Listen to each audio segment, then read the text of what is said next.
అమ్మ ఇక్కడ ఒకటి అల్లరికి, హుషారుకి, చలాకితనానికి, చిలిపితనానికి ఆ తేడా తెలుసుకుని చెప్పమ్మా.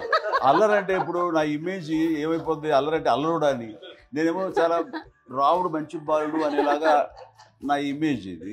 నేను అలాగే చెప్తుండేవాడిని. నా ఉద్దేశం అదే. నువ్వేమో అల్లరి నన్ను అంటే చలాకితనం, అమ్మ అల్లరు అనుకునేది. లేదండి, ఎక్కువ హుషారు కానీ చాలా బాగుండేవాడు అబ్బాయి. ఇంట్లో పనులన్నీ నీకు సాయంగా ఉంటుంది. అవునండి, వాడే చేసేవాడు అండి.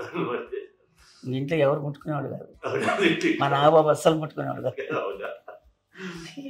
అన్నిటికీ నాకు ఆయన సహాయమే పాపం. నాన్న ఆయన ఉద్యోగం అయిపోయారు. నేను పాక్కుంటూ అలాగా వెళ్ళిపోయాను, నాకు తెలియదు. తర్వాత అమ్మ చెప్తుంటే నేరుగా మాత్రం పోలీసు కమ్మర కోలు ఉంది నాది. ఒక అది పెట్టి అది వెళ్ళి కూర్చొస్తా ఏడుస్తున్నాను రోడ్డు మీద. ఏసరికి వాడు 3 years. సో నన్ను వాడు తీసుకెళ్ళి వాడు కమ్మరకులో కూర్చోబెట్టాడు. ఏడుస్తాను, ఎవరి పిల్లడో తెలియదు వాళ్ళకి. సో అది ఒక గంట పోయిన తర్వాత అమ్మ ఎత్తుకుంటూ వాడు వచ్చి వాడు చిన్నబిడ్డ అనిపిస్తారు మొత్తం పెట్టి అది వాడు చూసి ఈ అబ్బాయి అన్నారు. కాదు అనేసింది. అది చాలా అంటారు, సరిగ్గా చూడమని. ఈ అబ్బాయి మా అబ్బాయి అంటే ఏంటమ్మా అంటే ఆ కవర్గోలలో కింద కూర్చోబెట్టాడు కదా, మసంతా పూజిస్తున్నా అయిపోయింది. అదే రంగని కాదు కానీ రంగని కాదు కానీ ఆ కవర్గోలలో కూర్చోబెట్టడానికి అవి మసిగిస్తూ ఇంకా నలగైపోయింది. అంత నలుపుడు సార్ నా బిడ్డ కాదని అమ్మ వెళ్ళిపోబోతుంది. మళ్ళీ డౌట్ చాగింది. అది నా బిడ్డ వేసాను. కార్డు కట్టింగ్ డౌట్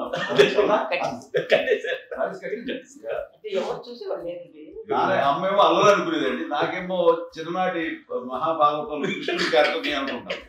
ఆయన మహానుభావులు అయ్యే వాడు అందరికీ ఆ లక్ష్యం ఉంటుందేమో వచ్చినప్పుడు. కొన్నిదల కుటుంబ సభ్యులు మంచి రుచులను ఆస్వాదిస్తారని, మంచి భోజనాలని ఆనందిస్తారని అందరికీ తెలుసు. చిన్నప్పుడు వీరి ఆహారపు అలవాట్లు ఎలా ఉండేవి? ఇదేవి ఎగిరేవి ఇవి ఎవ్రీ డే 2 పూట్ల ఉండాలంట. మరి నాగబాబు పాపం ఏముంది, తిన్నట్టు ఇష్టం. మరి అన్ని రకాలుగా నాన్న కోసం చేసి పెడుతుంటే మరి తను ఇష్టపడక ఆ తర్వాత లేకపోతే కోపడగా ఎలా ఉంటాడు చెప్పండి. 5 పిల్లలు అయినా అమ్మా నాన్నలు కొంతమంది పైనే ఎక్కువ దృష్టి పెడతారు. ఈ 5లో మీరు ఎవరి మీద ఎక్కువ ఫోకస్ పెట్టేవాళ్ళు? కళ్యాణ్ బాబు. వాడంటే బాగా, అంటే వాడు ఏది తినేవాడు కాదు అసలు. ఆడికి ఏది తింటాడని ఇప్పుడు వాడికి నచ్చకపోతే, నేనైతే నచ్చకపోతే చాలా గోల్ చేసేవాడిని. అన్నయ్యకేమో చాలా, అన్నయ్య ఏది పెట్టినా తినేవాడు, అసలు అడ్జస్ట్మెంట్ తింటానండి. నాకేమో నచ్చకపోతే చాలా గొడవ పెట్టేవాడిని. తిండి ఇది ఒక అన్నం, ఇదొక కూరలు అని వెళ్ళిపోయేవాడిని. అమ్మకు అమ్మతో తిట్టి నాకు వెజిటేరియన్ ఎలర్జీ ఉండేది, అంటే చిరాకు అనమాట. కళ్యాణ్ బాబు ఏంటంటే తనకి ఇష్టమైన ఫుడ్ ఉంటే తింటాడు సైలెంట్గా, బాగలేకపోతే సైలెంట్గా వెళ్ళిపోతాడు. అమ్మకి ఇదేమంటారండి, వదిలేమో తన తింటాడు. అది నిశ్శబ్దంగా నిరసన ప్రకటించేవాడు. దాంతో వాడి గురించి చాలా ప్రొటెక్టివ్గా చూసుకునేది అమ్మ. పైగా చిన్నప్పటి నుంచి కొంచెం వాడు వీక్గా ఉండేవాడు, అంత బలమైన ఇది కాదు. దాని తర్వాత కొంచెం అందుకని అమ్మ వాడిని స్పెషల్గా చూసుకునేది. వాడు స్పెషల్ కిడ్ అయ్యాడు ఇంట్లో. మీ అమ్మగారు మీ అక్క చెల్లెళ్ళకి ఇచ్చిన సలహా ఏంటి? ఇండిపెండెంట్గా ఉన్నాం కదా అమ్మ, ఎవరిని డిపెండ్ అవ్వద్దు, మీ పిల్లలు నువ్వే జాగ్రత్తగా నడుచుకో, ఎవరినైనా చేయకు, ఇండిపెండెంట్గా పెట్టద్దు అని ఆవిడ మాకు బాగా ఎక్కువ చెప్తుండేది. నాకు కొంచెం టఫ్ టైమ్స్లో కూడా ఆమె నీ పాటు నువ్వే ఉండాలి, ఎవరి దగ్గర ఉండదు, ఎవరింట్లో ఉండదు, మా దగ్గర కూడా ఉండదు, నీ ఇద్దరు కిలోమీటర్ నువ్వే ఉండాలి. అది కష్టం కదండి అట్లా చెప్పడం. చెప్పారు, చాలా తక్కువ చెప్పారు. బట్ నాకు అదే చెప్పారు, ఇండిపెండెంట్గా అట్లా ఒకరి దగ్గర ఉంటే నీ గౌరవం తగ్గిపోతుంది, ఎక్కడ ఉండదు. అది చాలా నాకు చాలా ఇన్స్పైరింగ్ ఉండేది అన్నమాట. ఎప్పుడు కూడా అది చాలా హ్యాపీగా అనిపిస్తుంది అని చెప్పింది. అంతే కదా, మాకేమైనా రోగాలు వస్తే తగ్గించేవాళ్ళు కన్సర్న్ చూపించే డాక్టర్స్ పిత్తలు కింద ఉండొచ్చు, కానీ పోరాడాల్సింది నాకు సార్ కొంచెం ఒక డిప్రెస్డ్ ఇదేదో వస్తాయి ఫేజ్ ఒకటి. నేనేదో ఇంకా మా అందరి నుంచి నేను సపరేట్ అయిపోయినట్టు ఒక సిచ్యువేషన్ వచ్చినప్పుడు అమ్మ నన్ను పట్టుకుని I'm there for your face, ఎవరు నువ్వన్నా ఎస్ అన్న ఫ్రెండ్స్ కానీ ఎవరైనా సరే ఎప్పుడు కూడా అలోన్గా మటుకు అనుకోకు, నేను ఉన్నాను. ఆవిడ నన్ను పట్టుకొని ఇచ్చిన అఫెక్షన్ లేదా ఫీలింగ్ అసలు బలం అన్నమాట. ఏమైనా చేయగలను నేను, పర్లేదు లైఫ్లో నాకు ఏదైనా సాధించగలను అన్న ఒక భరోసా తల్లి దగ్గర నుంచి రావడం అనేది నాకు ఎవరు అవసరం లేదనిపించింది. అంత స్ట్రాంగ్గా ఆవిడ వెరీ స్ట్రాంగ్, వెరీ ప్రాక్టికల్. అంత స్ట్రాంగ్ చేసింది నాన్న చెప్పండి. మా పిల్లల విషయంలో మేము కూడా మేబీ అంత స్ట్రాంగ్ కాదేమో, సెన్సిటివ్గా ఉంటాం, కానీ అమ్మ మాటలు చాలా స్ట్రాంగ్గా ఉండి మమ్మల్ని కఠినంగా ఇలాగే ఉండాల్సింది, ఇలా ఉండండి అప్పుడే మీరు నేర్చుకుంటారు. ఇక్కడ అమ్మ పాజిటివ్నెస్ మీకు మాట చెప్పాలి. అంటే తన బిడ్డలకే కాదు, ఈ రోజున మా రెండో పాప శ్రీజ కూడా తనకి లైఫ్ చిన్న డిస్టర్బెన్స్ వచ్చింది. ఆ టైంలో కూడా తను ఏముందంటే అప్పుడు నాన్నమ్మ దగ్గరికి వెళ్ళాను, తను ఇచ్చిన భరోసా ఇచ్చిన మాట వెళ్ళలేని ధైర్యం వచ్చింది నాతో. నాన్నమ్మ దగ్గర ఎప్పుడు కూర్చోస్తాడు అప్పుడే పాజిటివ్ ఫీలింగ్ వస్తుందని నాతో షేర్ చేసుకుంటాను. తను మాతో చెప్తుంటే అనిపిస్తుంది కరెక్ట్ అమ్మ, ఏం పర్లేదమ్మా, లైఫ్ అంటే ఒకరితోనే అయిపోదు, ఆ ఒక్కడి వల్ల వాళ్ళ ఇన్ఫ్లుయెన్స్ తోటో వాళ్ళు మన మీద నియంత్రించడం కానీ మన బాధల్ని వాళ్ళు చేయడం అవుతాం. జస్ట్ నువ్వు నీ గురించి నీ మనసులో ఏదనిపిస్తే నీ గుడ్ ఫీలింగ్ ఏదిస్తుందో ఆ ఫీలింగ్ ప్రకారం వెళ్ళిపోదు. అంటే ఆ జనరేషన్ పీపుల్ ఎక్స్పెక్ట్ చేయం అలా కాదు. ధైర్యం ఉండే అందరికి ధైర్యం బాగా నూరుకొస్తారు. ఫాదర్ కూడా, మా నాన్నగారు కూడా అసలు ఎప్పుడు అనేవాళ్ళు, ఎప్పుడు మీరు పెట్టే చెయ్యి మీరు ఎప్పుడు పైన తప్ప తీసుకుని ఎలా ఉండకండి చేతులు పెట్టుకుని అనే అట్లాంటివి చెప్తుండేవాళ్ళు. అందుకని మన ఇండివిజువాలిటీ మాకు బాగా ఇప్పుడు కూడా ఒకళ్ళని అడగడం అని, ఈవెన్ బ్రదర్స్ని అడగాలన్నా కూడా మాకు పడిపోయింది మైండ్లో, కష్టపడుతుంది. సో నాకు అంటే ఆవిడ మా అమ్మ ఏదన్నా కొంచెం డిప్రెస్ అయినా నేను చాలా ఎక్కువ అమ్మకి షేర్ చేసుకుంటే అన్నయ్య కూడా లేడు. అన్నయ్య ఉన్నప్పుడు ఓకే, లేనప్పుడు నేను ఎక్కువ షేర్ చేసుకున్నాను. బట్ ద బెస్ట్ థింగ్ మా అమ్మ దగ్గర నుంచి హగ్ అండి. ఈరోజు కూడా మా అమ్మని హగ్ చేసుకోకపోతే అంటే అది నాకు మా అందరిలోనూ, అంటే ఆవిడ పెద్ద చదువుకున్న వ్యక్తి కాదు, పెద్దగా బయటికి వెళ్ళి ఎక్స్పోజ్డ్ కాదు, కానీ ఇవాళ అన్నయ్య కానీ విజయ, మాధవి, నేను, కళ్యాణ్ బాబు ఈ రోజుకి టుగెదర్గానే ఉంటాం.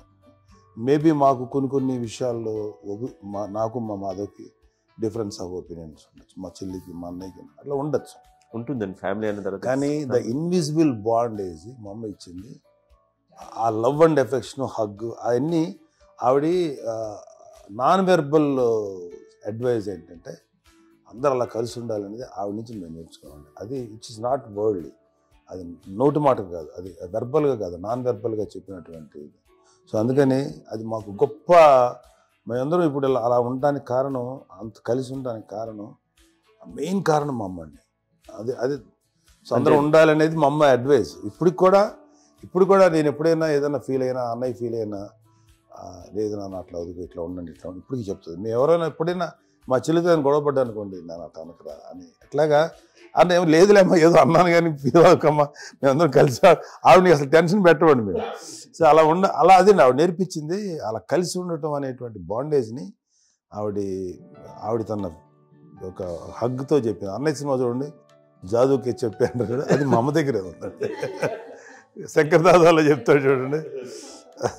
ఇప్పుడు మోడ్రన్ వర్డ్స్లో చెప్పాలంటే మీ అందరికీ ఆవిడ ఒక వైఫై లాంటిది. Yes, you can say that. Yes. ఇంకొక అడ్వైజ్ కట్టండి, అమ్మ విషయంలో నేను గొప్పగా ఫీల్ అయ్యేది, కానీ చాలామంది పెద్దలు రిటైర్ అయిపోయి విశ్రాంతి తీసుకుంటున్నటువంటి పెద్దలందరూ కూడా ఆచరించే విధంగా ఒక విషయాన్ని నేను గమనించాను. ఇప్పుడంటే నా దగ్గర ఉంటుంది కాబట్టి ఉన్నాను. అమ్మ విడిగా ఇంకొక ఇంట్లో ఉండేది 9 సంవత్సరాలు, నాన్నగారు పూర్వం దగ్గర నుంచి ఉండేది.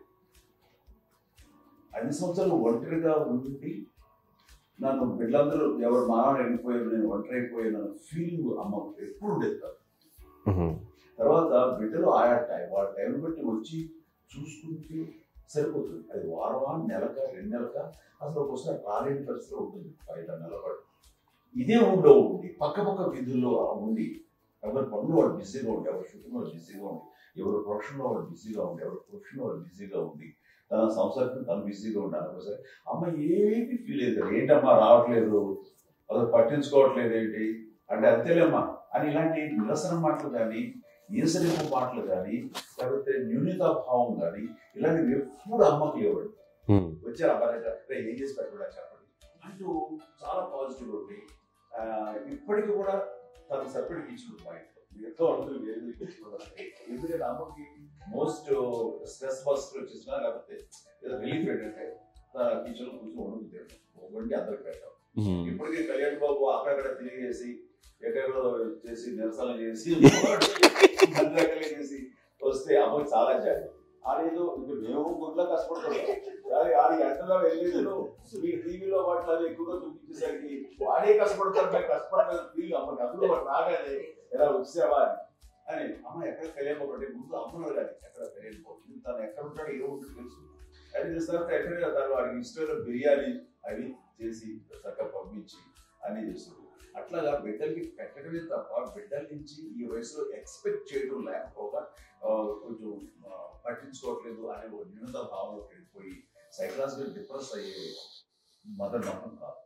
ఆ రకంగా మాకందరికీ భరోసా. మేము కూడా పెద్ద అయినా బిడ్డలు వాళ్ళ ప్రవృత్తి ఉద్యోగరీత్యా వాళ్ళ వృత్తిరీత్యా వాళ్ళు దూరం అయిపోయి మనల్ని చాలా కమ్యూనికేషన్ గ్యాప్ వచ్చినా సరే బిడ్డలు నాకు దూరం అయిపోయి పట్టించుకోవట్లేదు. ఇలాగే చూసావా వెళ్ళి ఎంత ఇదిగా ఉదయం గురించి ఏమైపోయాను అన్న ఇంత కించెం బాధపడలేదు వాళ్ళకి అంటూ నెగిటివ్ సైడ్ ఆలోచించే విధానం లేదు.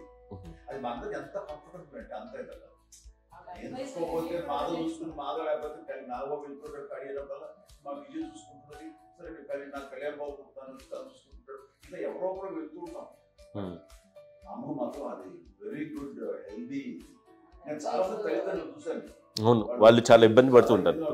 పట్టించుకోవట్లేదు అర్థం చేసుకోగలము కానీ వాళ్ళు వస్తే బాగుంటుంది కదా అనేది ఉంటుంది. ఫీల్ అవుతారు అలాంటి ఫీల్ ఏమి బిడ్డలు వస్తే వాళ్ళకి ఏం చేసి పెట్టాలా అనే ఆలోచన అది వెరీ హెల్దీ. చాలా మంది ఆచరించాల్సిన గొప్ప విషయం. చిన్నప్పుడు అన్ని ఆనందాలేనా, మర్చిపోలేని దుఃఖాలు కూడా ఏవైనా ఉన్నాయా? అమ్మ చెప్పాలంటే ఓపికకి గృహిణిగా తన బాధ్యతలు నిర్వర్తించడానికి అండ్ అన్ని రకాలుగా టేకింగ్ కేర్. దీనికి ఒక మంచి ఉదాహరణ నేను చెప్పగలను. అది తలుచుకున్నప్పుడు నాకు చాలా ఉద్యోగంగా ఉంటుంది, నాకు చాలా కంటితలు వచ్చేస్తుంది. అమ్మకి మేము 5 బిడ్డలు అండ్ పురిట్లోనూ 1 year పెరుగో 2.5 years పెరుగో 3 బిడ్డలు చనిపోయారు. నాకు గుర్తెరిగి పొన్నూరులో నేను 6th class చదువుతున్నాను. 6వ తరగతి. అప్పుడు రమణ అనే ఒక అమ్మాయికి 2 years. రమణ అంటే మా ముగ్గురికి కంటే పెద్దది, కంటే పెద్దది, కళ్యాణ్ బాబు గారు పెద్దది, మాకంటే మధ్యలో పుట్టిన. తనకి అప్పట్లో మా నాన్నగారు ఉద్యోగం ఇచ్చా క్యాంపుకి వెళ్ళిపోతుండేవారు. ఏమి ఉంది నాన్న చెప్పాలంటే ఫుడ్లో కష్టపడేవారు. ఇంకా నాన్న చెప్పినట్టు నాగో చెప్పినట్టు. కానీ ఇంటి బాధ్యత, ఇంటి పనులు, రోగాలు వచ్చిన రుషులు వచ్చిన హాస్పిటల్కి తీసుకెళ్ళాలన్నా ఏదైనా సరే అమ్మే పడేది. ఆ శ్రమ తీసుకున్న టైంలో అమ్మకి అసిస్టెంట్ నేను సహాయపడుతుండేవాడు. నాకు ఫ్రెండ్స్ నిజంగా ఎక్కువ నాకు గుర్తేది నాకు తెలియదు. నాకు లేదు ఫ్రెండ్స్తో తిరగడం అని అమ్మ పట్టుకుని ఉండేవాడు. అలాంటి నేను ఆ పిల్లకి బ్రెయిన్ ఫ్యూర్ వచ్చింది. ప్రభుత్వ ఆసుపత్రి పొన్నూరులో ఆ పిల్లని చేర్పించినప్పుడు 2-3 days అయిన తర్వాత ఒక బ్యాడ్ న్యూస్ వినాల్సి వచ్చింది. తెల్లరికి కాన్షియస్ పోయింది. ఏం చేయాలో తెలియదు. అమ్మ వయసు చిన్నదే. ఇద్దరు తీసుకుని ఆ బిడ్డని ఒళ్ళో పెట్టుకుని శవాన్ని డెడ్ బాడీ రిక్షాలో ఇంటికి ఇప్పటికీ నాకు గుర్తు ఆ విజువల్స్. అని నాన్నకి తెలియదు ఏ విషయం, నాన్న ఎప్పుడు వస్తారో తెలియదు, ఎలా కమ్యూనికేట్ చేయాలో తెలియదు. అది తీసుకుని వెళ్ళిన తర్వాత ఇంట్లో గొడవ పెడుతుంది. ఏం చేయలేదు. చుట్టుపక్కల ముస్లిం సోదరులు ఉండేవాళ్ళు ఫ్యామిలీస్. మసీదు పొన్నూరు మసీదు పక్కన మా ఇంట్లో అందరూ ఆ ఇంట్లో అందరూ వచ్చి చూసేవాళ్ళు. వాళ్ళే హెల్ప్ చేసేవాళ్ళు. ఏం చేయాలో తెలియదు. నెక్స్ట్ రిచువల్స్ ఎలా చేయాలో, కంపకం ఎలా చేయాలో తెలియదు. అందరూ చిన్నపిల్లలే. తను చిన్నది, మిగతా అందరూ పరిసరులే. సో అలాంటి పరిస్థితుల్లో అక్కడి వచ్చి చుట్టుపక్కల వాళ్ళు మీరు వచ్చి చేయాల్సిన కార్యక్రమాలు చేశారు. ఆ సమయం నాకు ఎక్కడో కమ్యూనికేట్ చేసి డిపార్ట్మెంట్ ద్వారా నాన్న వచ్చేసరికి అన్నీ అయిపోయింది. ఇప్పటికీ అది నాకు నిజంగా మేము ఇలా ఎన్ని పురుషులు ఎన్నుకుంటున్నామంటే ఎలాంటి ఇది లేకుండా జాగ్రత్త అనే ఒక హెచ్చరికలాగా చేస్తూ అండ్ సపోర్ట్ చేస్తాను. అండ్ ఎప్పుడైతే నా మీద నమ్ముకుంటే నేను ఏ నిర్ణయం తీసుకున్నా మరో అండ్ తనకి హాస్పిటల్ పెద్ద ఫోబియా. నేను ఎక్కడికి వస్తాను హాస్పిటల్. ఈ మధ్య కాలంలో సరే అమ్మ మోకాల ఆపరేషన్ జరిగింది. అమ్మను ఎంతో బాధపడుతున్నావు.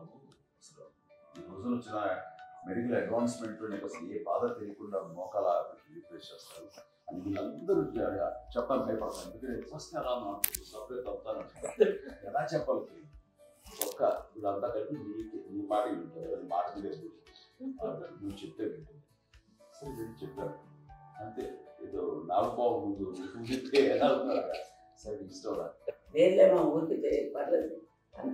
మళ్ళీ ఇంటికి వచ్చాక మళ్ళీ ఇంకొక తెప్పించి మిషన్ తెప్పించి మళ్ళీ టెస్ట్ చేయించాం. చేయించి అందరూ బాగుంది ఏమి లేదు అన్న తర్వాత అప్పుడు పుస్తకంతో పడ్డాడు. ఏదో ఉంటే మామూలు టెస్ట్ చేయించాలని చెప్పి శ్రద్ధ ఎక్కువ. మీ పిల్లలకి సంగీతం డాన్స్ నేర్పించారని విన్నాను, అది నిజమేనా? దానికేమో డాన్స్ నేర్పించడం అది నేర్చుకోలేదు నాకు వచ్చేసి. ఇప్పుడు డాన్స్ స్టార్ మీద ఎదిగారంటే అది మా పెద్ద చెల్లి విజయం కారణం. అప్పుడు తనకి 5 ఏళ్ళు, నాకు 9 ఏళ్ళు ఉంటాయి. 10-11 ఏళ్ళు ఉంటాయి నాకు. బాపట్లనా సో బాపట్ల చాలా చిన్నది 5 ఏళ్ళు. నాకు ఒక 11-12 ఏళ్ళు.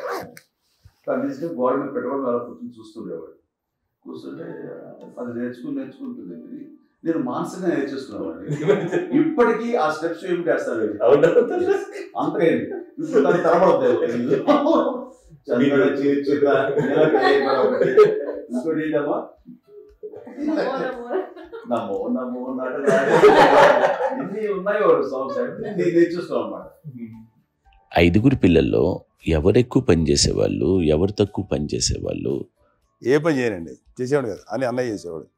అన్ని పనులు అన్నయ్య చేసేవాడు. మా చిన్న చెల్లి పెద్ద చెల్లి ఎక్కువ చేసేది.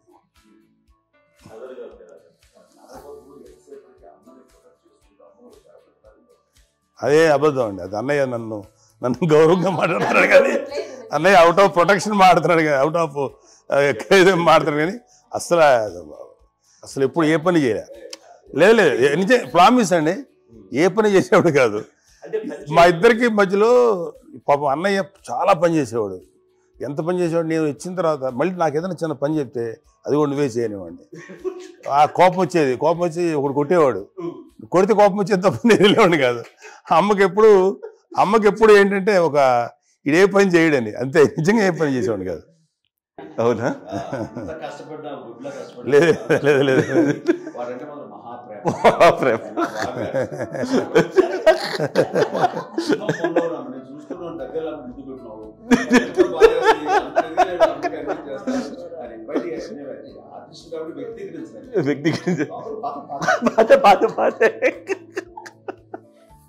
చిన్నది కాబట్టి చివరిది కాబట్టి తనంటే పుట్టాడు. నేను పెద్దోడు కాబట్టి నేను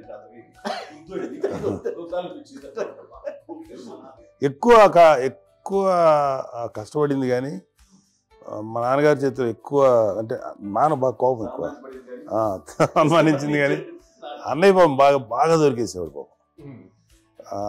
ఒకసారి అంటే మరి మాకే అనిపి ఏంటి ఇంత దారుణంగా ఉంది నాన్న మీద కోపం వచ్చేది. నాకు నాన్న మీద కోపం వచ్చేది, వాళ్ళని చేసి బాధ అనిపించేది. అమ్మాయి ఏమనేది కాదు. సరే అయినా సరే ఎప్పుడు కూడా కొన్ని అన్ని చేసినా మళ్ళీ తను హైపర్ యాక్టివ్ అన్నయ్య ఫుల్. ఇప్పటికీ ఉన్నాడు. ఇప్పుడు ఈ రోజు కూడా అదే అన్నయ్య సేమ్ హైపర్ యాక్టివ్. యూజువల్గా పెద్ద కొడుకు కొంచెం అంటే సూపర్గా ఒక నిదానంగా ఉంటాడు అంటారు. బట్ అన్నయ్య దానికి జస్ట్ ఆపోజిట్. యూజువల్గా ఆఖరి పిల్లలు హైపర్ యాక్టివ్ ఉంటారు, అన్నయ్య పుట్టడమే భయంకరమైన హైపర్ యాక్టివ్. ఒకప్పుడు అమ్మాయిల్ని ఎక్కువగా బయటికి పంపించేవాళ్ళు, అబ్బాయిల మీద కూడా అనేక ఆంక్షలు ఉంటూ ఉండేవి. మీ పిల్లల్ని అలా ఆంక్షల మధ్య పెంచారా, లేకపోతే పూర్తి స్వేచ్ఛనిచ్చారా? అంటే మాకు మా నాన్నగారు కానీ మా అమ్మగారు కానీ అండి మాకన్నా చాలా బ్రాడ్ మైండ్ ఉన్న వ్యక్తులు అండి. ఎందుకంటే పిల్లలు ఎక్కడన్నా బయటకు వెళ్తే ఇప్పుడు మేమైతే భయపడిపోతాం. మా విజయ్ కానీ మా చిన్న చెల్లి అన్నయ్య నేను అందరం కూడా ఇవాళ ఉన్న పరిస్థితిలో వాళ్ళు ఎప్పుడు భయపడేవాళ్ళు కదండి. ఎక్కడికి వెళ్తాను వెళ్ళనిచ్చేవాళ్ళు. లేట్ అయినా అసలు ఏమనేవాళ్ళు కాదు. లేకపోతే ఏదైనా మోటార్ బైక్లు వేసుకున్నాం, లేకపోతే కారులో ఎట్లా పడితే ఎట్లా అసలు ఏమనేవాళ్ళు కాదు. వాళ్ళు తెలియకుండానే మాకు ఒక ఫ్రీడమ్ ఇచ్చారండి. సో దట్ అదే ఆ ఫ్రీడంలో భాగమే అన్నయ్య కానీ ఇండస్ట్రీకి వెళ్ళాలంటే కూడా ఒక వ్యక్తి ఒక కొడుకు ఒక గొప్ప కెరీర్ని పర్సూ చేసుకుంటూ వెళ్తున్నప్పుడు నాన్నగాని అమ్మగానే ఓపెన్ మైండ్ తోటి అసలు నువ్వు వెళ్ళు నాన్న, ఎంతకాలం వెళ్తావచ్చు, నువ్వు ప్రయత్నించని చెప్పి అలా వదిలేశారండి. అన్నయ్య కూడా ఏంటంటే మోస్ట్ రెస్పాన్సిబుల్గా వెళ్ళి చాలా మేజర్ అమౌంట్ అన్నయ్యకి కూడా పెద్ద అమ్మకు వందలు ఇచ్చేది కాదు. కరెక్ట్గా ఆ ఇన్స్టిట్యూట్లో చదువుకునేటప్పుడు ఎంత ఇవ్వాలో కరెక్ట్గా ఇచ్చేది. తనకి ఎక్స్ట్రా ఖర్చు పెట్టుకుంటే అంటే అట్లా ఉండేది. అంతే కదా, అంత జాగ్రత్తగా అన్నయ్య కూడా అంత రెస్పాన్సిబిలిటీగా సూపర్వైట్ అయ్యి చేసి అందువల్ల మా అమ్మ నమ్మకం మా అమ్మగారి మా నాన్నగారి నమ్మకాన్ని అన్నయ్య ఎప్పుడు అది వాడు ఇంత నమ్మకానికి 10 times ఇచ్చాడు. ఏ వాయిసెస్ వైపు కానీ ఏ అలవాట్ల వైపు కానీ ఎందులో ఇండల్జ్ అవ్వకుండా నాకు నేనుగా నియంత్రించుకుంటూ సరైన మార్గంలో వెళ్ళేలాగా నాకు వెళ్ళడానికి లోపల ఆ స్ట్రాంగ్ థాట్ అడగానే వాళ్ళు రెసిస్ట్ చేస్తే చాలా ఆపేశారు అని ఏదో చిన్న రిలక్టెంట్ ఫీలింగ్ ఉంటుంది. వాళ్ళ మీద చిన్న కోపం నిరసన ఉండేది. వాళ్ళు అలా లేకపోవడానికి వాళ్ళు వెంటనే అడిగిన వెంటనే జాగ్రత్త అనే నిర్ణయం అనేది కానీ జాగ్రత్త అని హెచ్చరిక చేయడంతో నాకు మరింత బాధ్యత తిరిగి గుర్తు తిరిగి నేను నడుచుకుంటూ వెళ్ళాను. కాబట్టి అది నాకు ప్లస్ అయింది వాళ్ళ దగ్గర. అంటే మదర్ అంటే తల్లి అనే కాదు, మదర్ ఫిగర్ ఎవరిచ్చినా సరే అది నానైనా తల్లితో సమానం అనుకుంటాను. నాకు చెప్పినట్టుగా అట్లాగా అలిసిపోయి వచ్చిన నాకు కాళ్ళు నొక్కుతుంటే నాకు భయం వేసేసేది. ఆ తర్వాత పడుకో గమనించేవాడు, అది కూడా కోపం. అంటే ఉదాహరణ అంటే మళ్ళీ అదే నాకు తిడతారు, ఎందుకు కాదు పడుకుని ఎక్కడ నిద్ర వస్తుంది నాన్న. సో ఆ రకంగా నాన్న తన ప్రేమ చూపిస్తుంటాను. ఆ తర్వాత గోండా టైంలో కూడా నేను ట్రైన్ కింద వెళ్తుంటే నాన్న అక్కడే ఉన్నారు, రాజమండ్రి దగ్గర. ఆయన చాలా కోపం చేస్తుంది, ఇలాంటి చేస్తుంటావు నువ్వు, ఏదైతే ఏంటి అనేది చెప్పి ఏం పర్లేదన్నా ఏమవుతుందో అన్ని రకాల సేఫ్టీ అన్ని రకాల జాగ్రత్త తీసుకున్నాం. ఈ రోజు ఉన్నది సేఫ్టీ అప్పుడు లేదు. అయినా సరే రేపు పొద్దున నీ కొడుకులు ఇలాంటి పరిస్థితులు నీకు తెలిసి వస్తారు అప్పుడు అనేవాడు. ఎన్నిసార్లు అనేవాళ్ళు నాకు నిజంగానే మగధీర టైంలో గుర్ర పెట్టుకుని ఆ రోడ్డు మీద పడిపోయారు అని అన్నప్పుడు అక్కడ ఆ ఫస్ట్ టైం ఆ ఫీలింగ్ కలిగింది. అలాగే పీటర్ హెయిన్స్ అనేవాడు ఫస్ట్ మగధీరలో జంప్ చేస్తారు, మోటార్ బైక్ జంప్ చేసినప్పుడు ట్రైల్లో పీటర్ హెయిన్స్ అంత హైట్ నుంచి 20 feet 25 feet హైట్ నుంచి పడిపోయి మొత్తాన్ని బోన్స్ ఇరగొట్టుకుని వాడు 7 నెలల పాటు 1 year హాస్పిటలైజ్. అది వీడైతే ఏ ఊరు తలుచుకుని భయం వేసేసేది. అప్పుడు నాన్న గుర్తుకొచ్చేవాడు, ఓహో వాళ్ళ టెన్షన్ ఇంతే లేవు, మనకి మన కొడుకు వస్తే తెలియదు ఈ మాట నాన్న ఎప్పుడు అన్నారని అనిపిస్తుంది. Sweet memories. అత్త కోడళ్ళ మధ్య అనుబంధం ఎలా ఉంటుంది? సురేఖ్ గారితో మీకున్న అనుబంధం గురించి చెప్తారా? మాకండి కోడలు కాదు, నా కూతురండి. అంత బాగుంటాం మేమిద్దరం కూడా.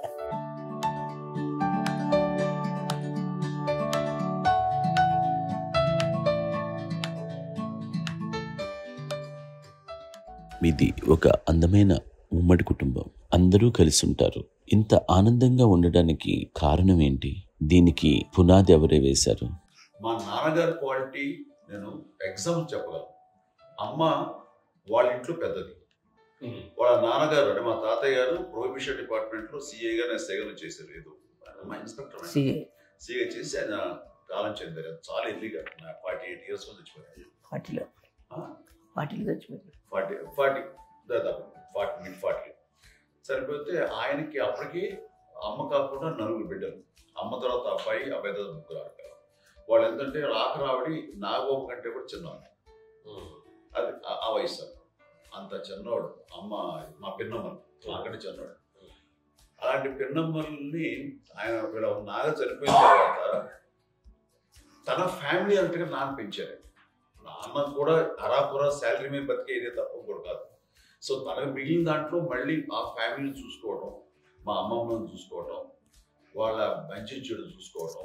వాళ్ళకు ఇల్లు మాత్రం ఉంది మొగల్తూరులో. ఆ ఇంట్లో వాళ్ళు అద్దెకు వస్తే ఆ కొంచెం డబ్బు నానిచ్చాడు, అక్కడ పొలం కొనిచ్చారు. ఆ పొలం మీద వచ్చే డబ్బుతోటి అంత బాగా చూసుకోవాలి తన ఫ్యామిలీ కాబట్టి నాన్న ఫస్ట్ సూత్రధారి. అమ్మ కూడా ఫ్యామిలీ బాండింగ్ టుగెదర్నెస్ అనేది స్ట్రాంగ్గా ఉండటానికి నాన్న ఏర్పాటు చేసినటువంటి బీజం అది అమ్మ కంటిన్యూ చేస్తుంది. మేము ఇవన్నీ చూసి మేము నేర్చుకుని మేము టుగెదర్. అందునే we are very rich in terms of emotional bonding. ఇప్పటికీ ఏ కష్టం వచ్చినా ఎవరికి ఏది ఇబ్బంది వచ్చినా సరే మొత్తం అందరం గుమిగూడిపోతాం. ఏ లెవెల్గా వెళ్ళిపోయి మోర్ సపోర్ట్ చేస్తాం. అంటే వీ డోంట్ ఎక్స్పెక్ట్ ఇంకా అంత చేయము. ఒకరినొకరు భరోసా. అది మా ఫ్యామిలీ మేము వెరీ స్ట్రాంగ్ అని చెప్పాలి. పెద్దవాడు కాబట్టి అవకాశం నాకు వచ్చింది కాబట్టి అమ్మా ఇది ఎప్పుడు ఎవరు కొన్ని విషయాలు నాగబాబు సపోర్ట్గా ఉంటాడు. నాగబాబు ఉండి వాడు భరోసా. అలాగే ఆడపిల్లలు మీ అందరిలోనూ అమ్మని ఎవరు ఎక్కువ జాగ్రత్తగా చూసుకుంటారు? ఎందుకంటే ఎగ్జాక్ట్లీ మేము కూడా గమనించలేని సున్నితమైనటువంటి విషయం విషయం కానీ అమ్మ మూడు కానీ అన్నయ్య ఎంత క్యారియర్ ఎంత బిజీ ఉన్నా ఒక అమ్మాయి అలాగే చాలా చిన్న చిన్న విషయాలు కూడా చాలా మెడికల్ ఇంట్రెస్ట్. అందుకని మాకు అన్నయ్య ఉన్నాడు, అన్నయ్య దగ్గర ఉన్న అమ్మ అంటే ఇంకా ఎక్కువ రిలాక్స్ అయ్యాను. అన్న దగ్గరికి వచ్చాక మేము అందరం చాలా కంఫర్ట్ అయిపోయాం. ఎప్పుడు ఎవరు కొన్ని విషయాలు నాగబాబు సపోర్ట్గా ఉంటాడు. నాగబాబు ఉండి వాడు భరోసా. అలాగే ఆడపిల్లలు ఇట్లా ఒకరు కాంప్లిమెంటింగ్ టు ఈచ్ అదర్ అండి. అవి ఒకరు కాదండి. అది వాళ్ళు అమ్మ చూపించే ప్రేమగా నేను చెప్పగలను. కానీ బట్ దీని అందరూ సూత్రధారి నాన్న తర్వాత అది అమ్మ మెయింటైన్ చేస్తారు. ఇప్పుడు అమ్మ నా ఇంట్లో ఉంది అంటే మనవాళ్ళు వస్తారు, మనవాళ్ళు వస్తారు, ఆడబిడ్డలు వస్తారు, వీళ్ళు బిడ్డలు వస్తారు. ఇల్లు ఎప్పుడు కలకలాడతారు అమ్మ. అది మేమందరం ఆచరిస్తుంటాం పండగలకి పబ్బాలకి. అది నిన్న మొన్న నాగబాబు వచ్చి చాలాసేపు కూర్చున్నాడు. నేను ఇంట్లో లేకపోయినా వచ్చి నాగబాబు కూర్చొని టైం స్పెండ్ చేసి వెళ్ళిపోతుంటాడు. అలాగే చెల్లెలు ఇద్దరు ఆల్మోస్ట్ ఎవ్రీడే మాధ వస్తుంటుంది, తను కూడా వస్తుంది. నిన్న సాయంత్రం కూడా వచ్చి ఉంటుంది. అమ్మా మధ్యాహ్నం వచ్చి కదా వచ్చి ఇక్కడే భోజనం చేసుకుని అలా ఉంటుందండి. ఈ తరం వాళ్ళకి మీరు ఇచ్చే సలహా ఏంటి? బాగుంటుందండి. పిల్లలు తల్లి కలిసి అక్క చెల్లెలు తమ్ముడు అందరూ కలిసి అన్ని సంసారం నిలబడుతుంది. లేకపోతే ఏముందండి వెళ్ళిపోతారు. పూర్తిగా ఇక్కడే పడిపోతారు. అంతే ప్రేమలు ఇప్పుడు లేవండి, తగ్గిపోయాయి. మెకానికల్ చాలా మటుకు ఏదో ఇంకా వాళ్ళ పనులు చేసుకోవడం ఏదో జరిగిపోతా ఉంది అనుకోండి. అంత ప్రేమలు ఎక్కడ లేవండి ఇప్పుడు ఈరోజు. అంటే ఒకప్పుడు ఒకరికి ఇంకొకరు భరోసాగా ఉండేవాళ్ళు. అంటే అందరూ కలిసి సపోర్ట్గా ఇది చేయడం.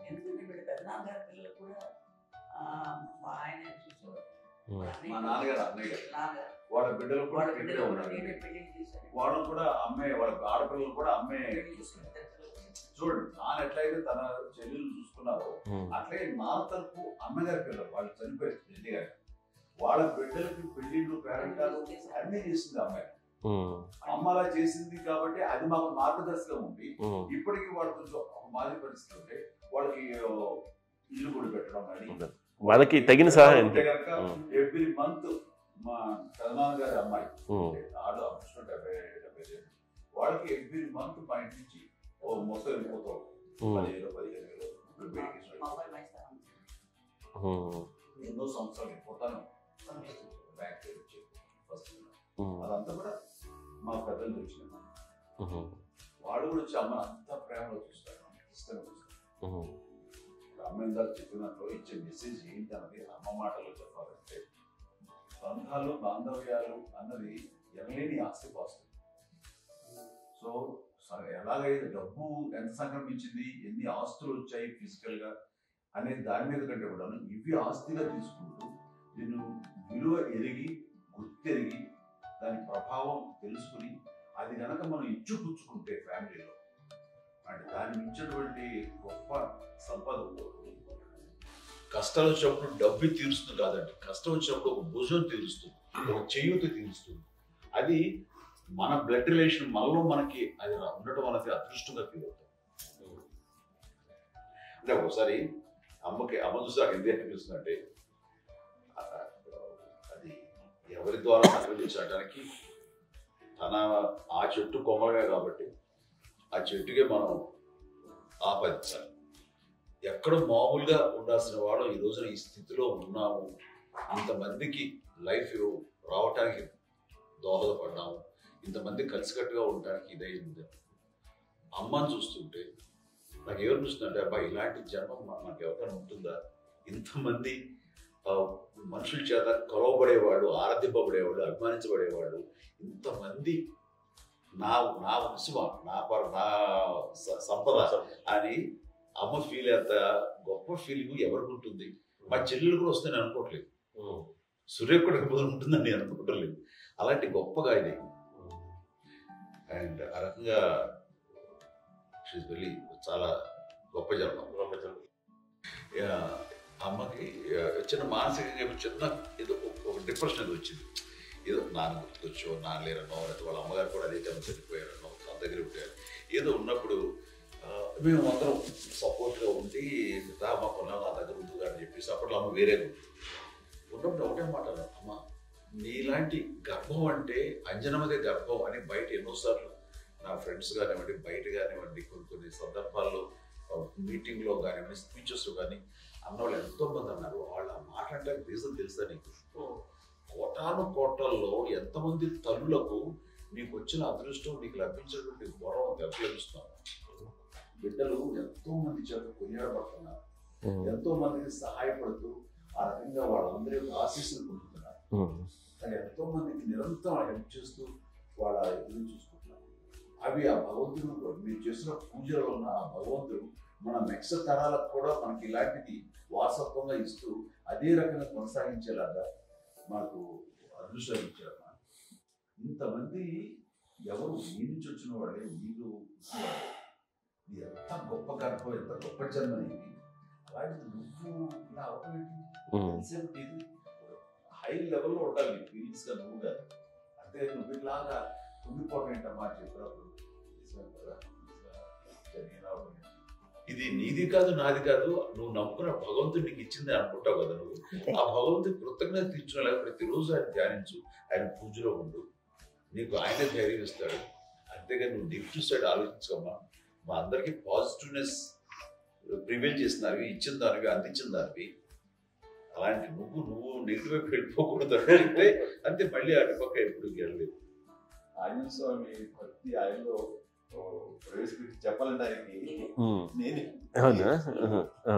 నేను నమ్మిన దేవుడు ఇంట్లో నేనే ఇంట్రడ్యూస్ చేస్తాను. నానంత ప్రగాఢంగా నమ్మి ఆయన దానివల్ల లబ్ధి పొందారు. ఆయన అందులో మమ్మల్ని మించిపోయే స్టేజ్కి వెళ్ళిపోయారు. ఆయనతోటి ఆంజనేయ స్వామితో ఇంటరాక్ట్ అవుతారు. అట్లా ఆయన నమ్ముకుంటారు. ఆయన నానంటారు అంతా నా గురువు, నా పెద్ద కొడుకు పెద్దోడే.